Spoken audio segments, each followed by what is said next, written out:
नमस्कार, सौरभ द्विवेदी नाम है हमारा और आप देखना शुरू कर चुके हैं लल्लन टॉप शो। 3 बड़े तीर्थ, 3 अदालती मामले और 3 फैसले।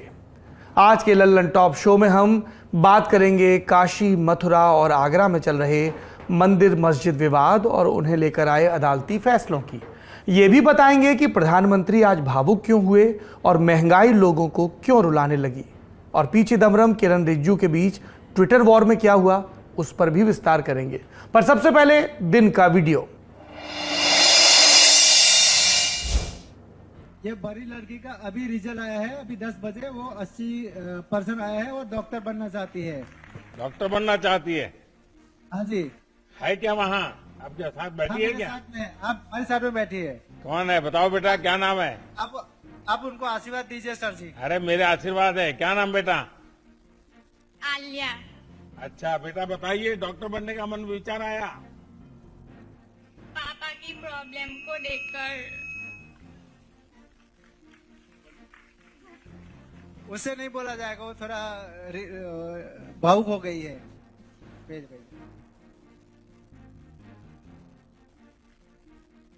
वो थोड़ा भावुक हो गए तो वो नहीं बोल सकेगी सर जी। ऐसा है, बेटी को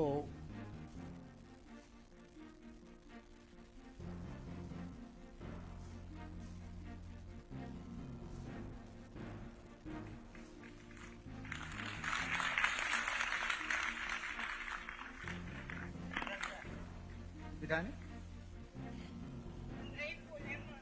हाँ तो भेज।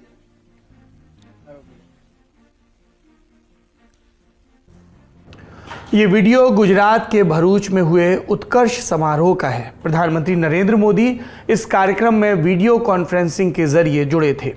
इस दौरान प्रधानमंत्री मोदी सरकारी योजनाओं के लाभार्थियों से बातचीत कर रहे थे। इस बीच एक ऐसा पल भी आया जब मोदी एक लाभार्थी अयूब पटेल से बातचीत करते हुए भावुक हो गए। अयूब ग्लूकोमा की बीमारी से ग्रसित हैं और आंखों में सिर्फ 5% रोशनी बची है। लेकिन इन आंखों से अयूब ने अपनी बेटी के लिए जो सपना देखा, उसे सुनकर प्रधानमंत्री की आंखें भर आई। कुल 6 सदस्यों के परिवार में 3 बेटियां हैं। तीनों को फिलहाल पढ़ाई के लिए सरकारी मदद मिल रही है। सबसे बड़ी बेटी आलिया ने हाल ही में 12वीं की परीक्षा पास की है और डॉक्टर बनना चाहती है। पीएम ने पूछा डॉक्टर ही क्यों बनना है, तो बेटी ने कहा पिता की समस्या को देखकर डॉक्टर बनने की ठानी है। इसके बाद आलिया भावुक हो उठी और मुंह से शब्द नहीं निकले। एक पिता के प्रति बेटी की संवेदना को देख पीएम भी भावुक हो गए। बातचीत के आखिरी में प्रधानमंत्री मोदी अयूब को आगे भी सरकारी मदद का भरोसा दिलाते दिखे। यह था दिन का वीडियो। अब चलते हैं सुर्खियों की तरफ। एक पुरानी कहावत है कि राजनीति में कोई स्थायी शत्रु या मित्र नहीं होता। अगर कुछ स्थायी होता है तो वो है हित। जहां जिसका हित सधे वो उस पाले में चला जाता है। अब ये कहावत चरितार्थ हुई महाराष्ट्र की राजनीति में। 11 मई को महाराष्ट्र के गोंदिया जिले में परिषद का चुनाव हुआ। जिला परिषद में कुल 53 सदस्य, 26 बीजेपी, 13 कांग्रेस, 6 एनसीपी और 4 जनता पार्टी और 2 इंडिपेंडेंट।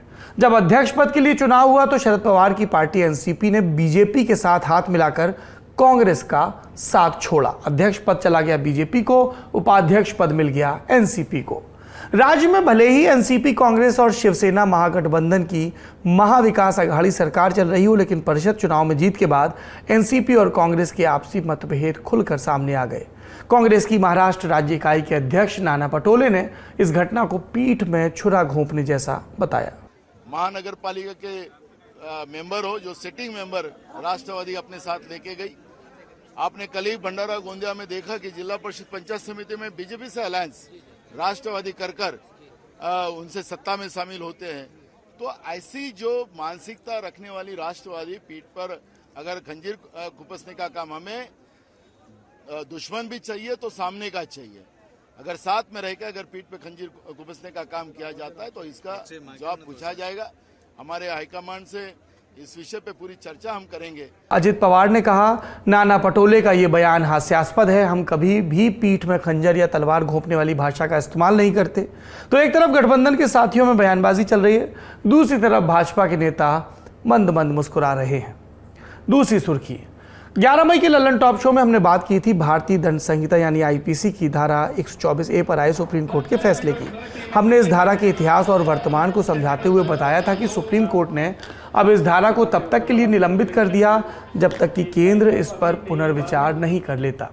इसके अलावा कोर्ट ने अपील भी की है कि जब तक ये प्रक्रिया चल रही है तब तक राजद्रोह की इस धारा में कोई FIR दर्ज ना की जाए। अब इस फैसले को लेकर कानून मंत्री किरण रिजिजू और पूर्व गृह मंत्री और वकील P चिदम्बरम आमने सामने हो गए हैं। दोनों के बीच ट्विटर पर बहस दिखी। सुप्रीम कोर्ट का फैसला आने के बाद रिजिजू ने कहा था कि अदालत और सरकार को एक दूसरे का सम्मान करना चाहिए। दोनों की अपनी स्पष्ट सीमा है और इस लक्ष्मण रेखा को पार नहीं करना चाहिए।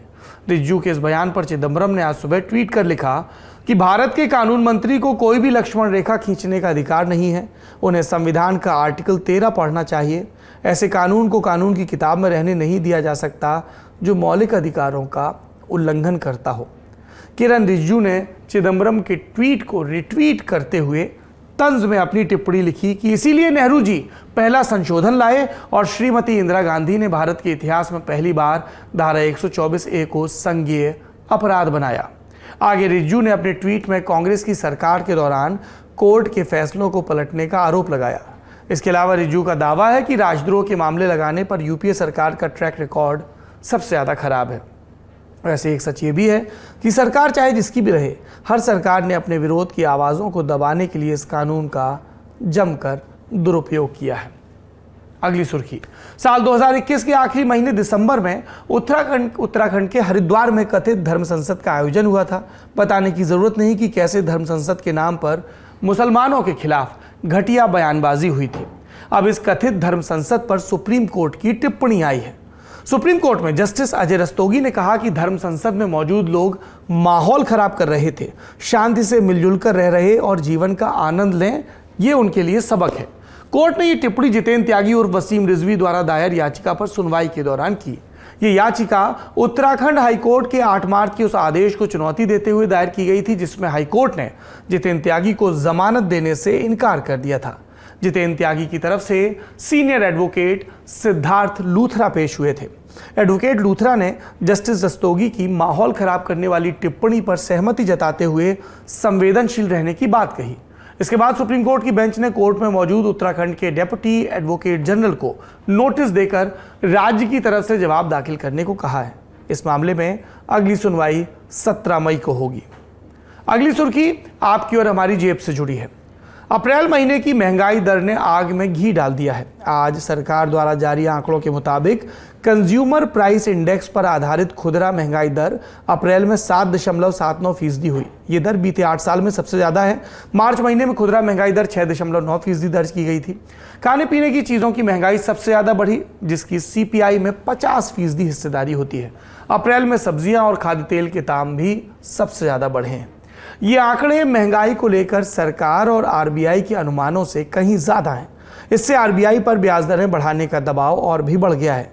RBI ने पिछले दिनों अचानक रेपो रेट में 40 बेसिस पॉइंट यानी 0.4% की बढ़ोतरी कर सबको चौंकाया था। RBI ब्याज दरें बढ़ाकर मार्केट में नकदी समेटता है ताकि डिमांड घटे और महंगाई पर लगाम कसे। हालांकि इसका दूसरा पहलू भी है। ज़्यादा ब्याज दरों से महंगाई तो काबू में आ जाती है, लेकिन कर्ज की महंगाई और पूंजी की किल्लत से आर्थिक गतिविधियां भी मंद पड़ने लगती हैं, जिसका बुरा असर GDP पर होता है। RBI ने मॉनेटरी कमेटी की पिछली बैठक में साफ संकेत दिए थे कि अब उसका रुख GDP ग्रोथ बढ़ाने के बजाय महंगाई को काबू करने की ओर शिफ्ट हो रहा है। अगली सुर्खी का संबंध है चुनाव आयोग से। आज देश के नए मुख्य चुनाव आयुक्त को लेकर अधिसूचना जारी कर दी गई है। इसके मुताबिक राजीव कुमार अब देश के अगले चीफ इलेक्शन कमिश्नर होंगे। मौजूदा मुख्य चुनाव आयुक्त सुशील चंद्रा का कार्यकाल 14 मई को पूरा हो रहा है और राजीव कुमार सुशील की ही जगह लेंगे। राजीव कुमार 1984 बैच के बिहार झारखंड काडर के भारतीय प्रशासनिक सेवा के अधिकारी हैं, IAS हैं। फरवरी 2020 में सेवानिवृत्ति के बाद राजीव कुमार 1 सितंबर 2020 को चुनाव आयुक्त के रूप में चुनाव आयोग से जुड़े। 36 साल से अधिक की सेवा का अनुभव रखते हैं। चुनाव आयोग से पहले उद्यम चयन बोर्ड के अध्यक्ष भी रह चुके हैं राजीव कुमार।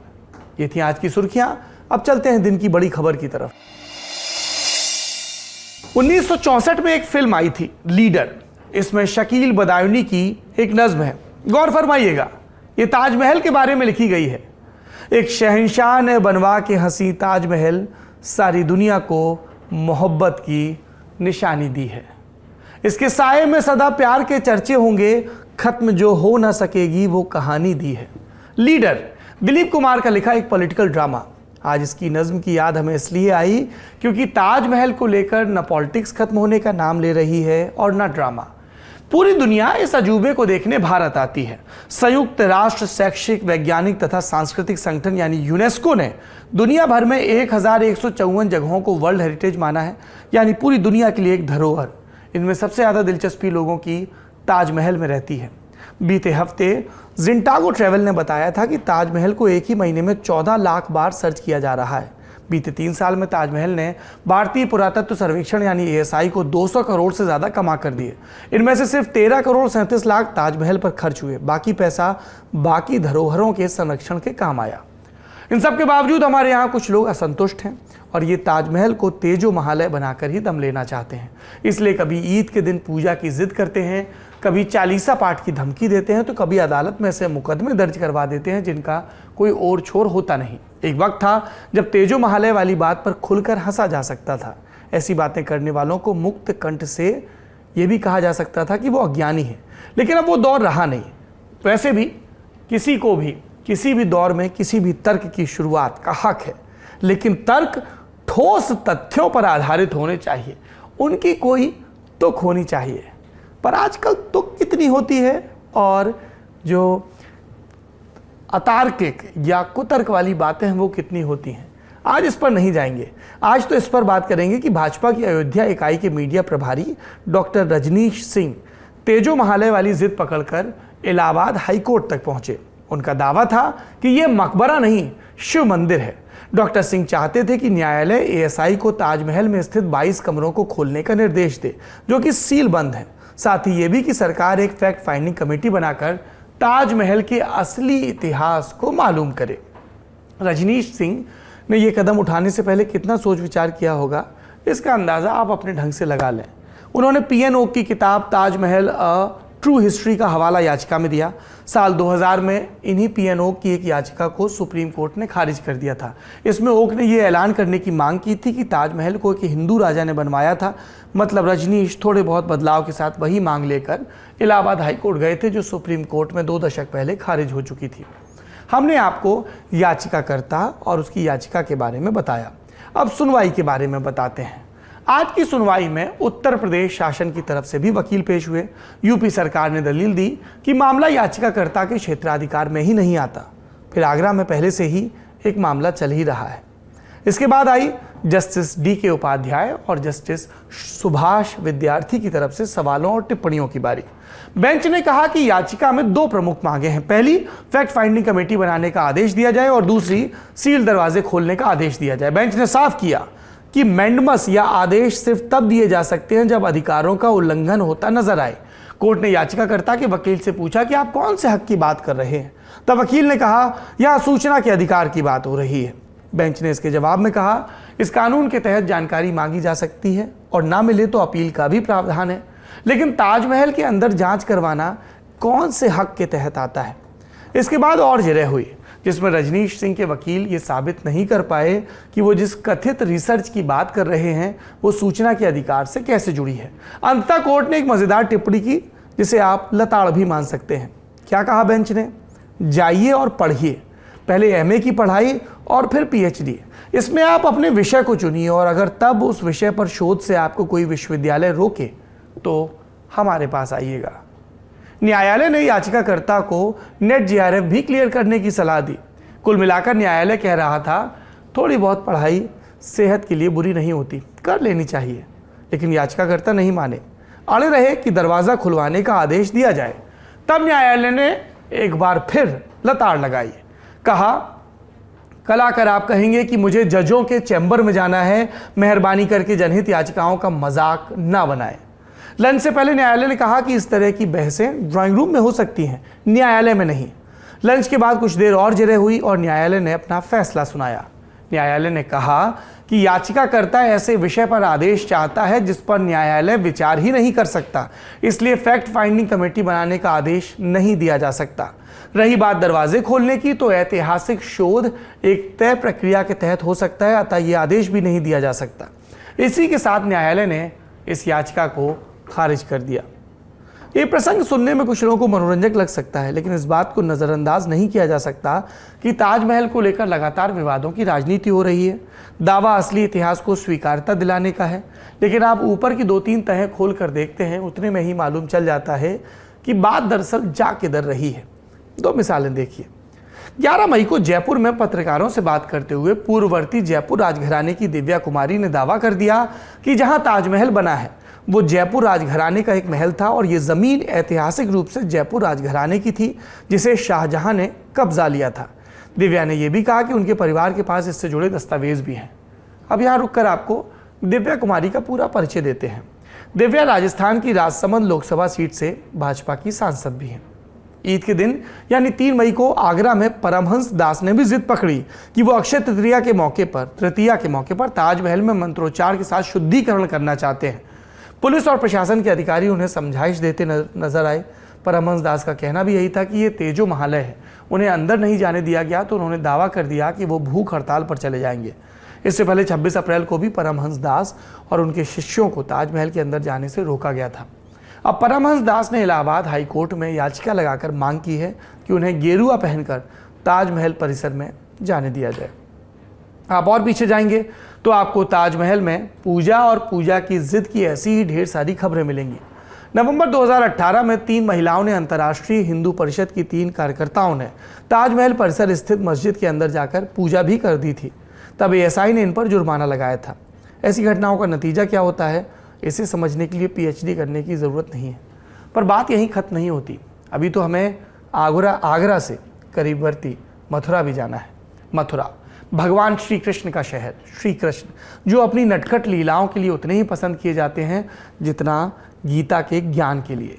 जब अर्जुन के मन में धर्म को लेकर संशय हुआ, तब श्री कृष्ण ने गीता का उपदेश दिया।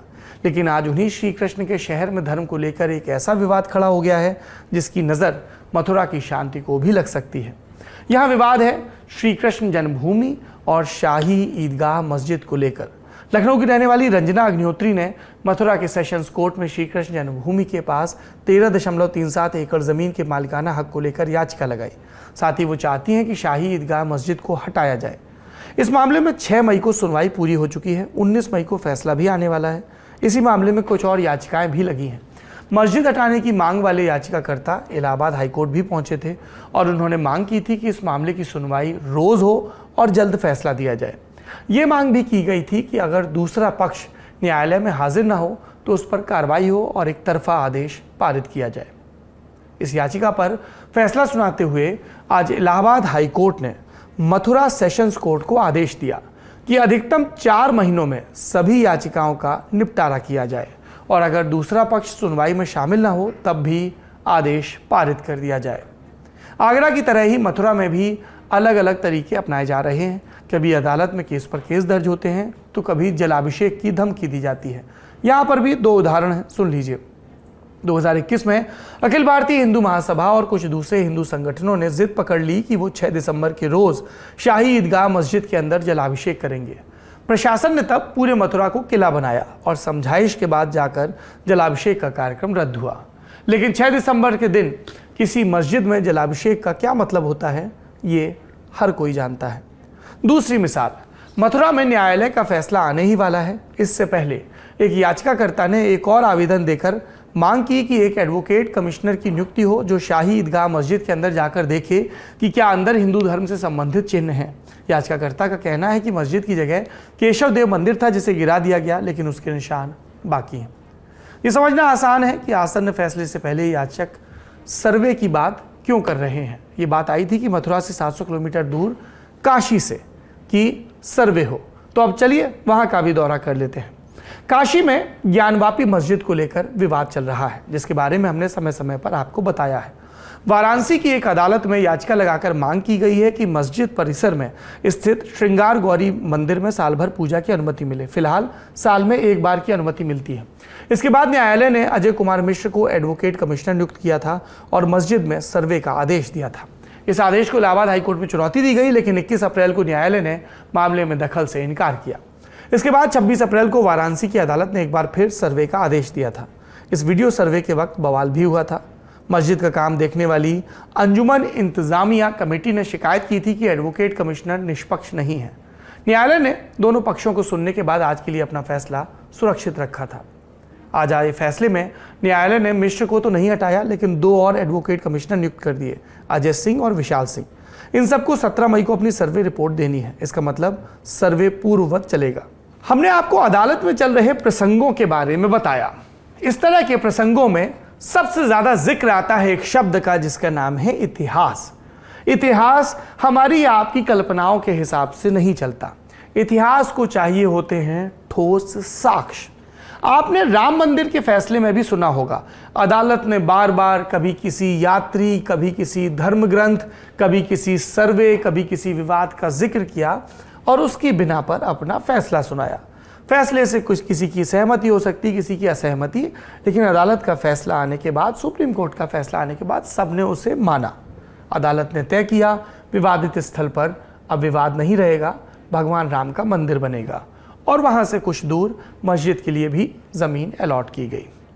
इस तरह के धार्मिक विवादों में जब इतिहास का जिक्र आता है, तब क्या इन तथ्यों को सही ढंग से पेश किया जाता है? अदालतें इसको किस संदर्भ में देखती हैं, वो अदालतों का काम है। लेकिन इसके इर्द गिर्द जो राजनीति हो रही है, उस पर आपको ध्यान ज़रूर देना चाहिए। और रही बात आहत होने की, रही बात ऐतिहासिक गलतियों को ठीक करने की, तो हम कितनी गलतियां ठीक करेंगे, हम किसे किसे बाहरी मानेंगे, हम कितना इतिहास बदलेंगे, हम कितनी ज़मीनें खोदेंगे, ये भी हमें तय करना होगा। क्योंकि प्राथमिकताएं तो हमारी और आपकी हैं। हमें और आपको तय करना है कि आज के वक्त में इस देश को सबसे ज़्यादा निवेश ज्ञान में करना है, साइंटिफिक टेम्परामेंट में करना है, तरक्की के रास्ते पर आगे बढ़ने में करना है। अभी आजकल नेशनल फैमिली हेल्थ सर्वे के बहुत सारे आंकड़े आ रहे हैं। हम भी जल्द आपको ललन टॉप में विस्तार से बताएंगे। हम आपको आंकड़े बताएंगे कुपोषण के, हम आपको आंकड़े बताएंगे कि इस देश में कितने गरीब हैं जिनको स्वास्थ्य की सुविधाएं उपलब्ध नहीं हैं। हम स्कूल के ड्रॉप आउट के आंकड़े बताएंगे। हम आपको आंकड़े बताएंगे कि हमारे देश के प्रीमियम इंस्टीट्यूशन से पढ़े कितने लोग विदेश चले जाते हैं अच्छे वजीफे, अच्छी रिसर्च की तलाश में। हमारे पास बहुत सारे आंकड़े हैं, तो हमें यह तय करना है कि हम उन आंकड़ों की, उन सच्चाइयों की चिंता करें या एक सिरे से सारी ऐतिहासिक गलतियों को ठीक करने की कोशिश में लग जाएं। यदि कहीं पर अन्याय हुआ है तो उसको ठीक करने के संवैधानिक तरीके हैं, उनका पालन हो।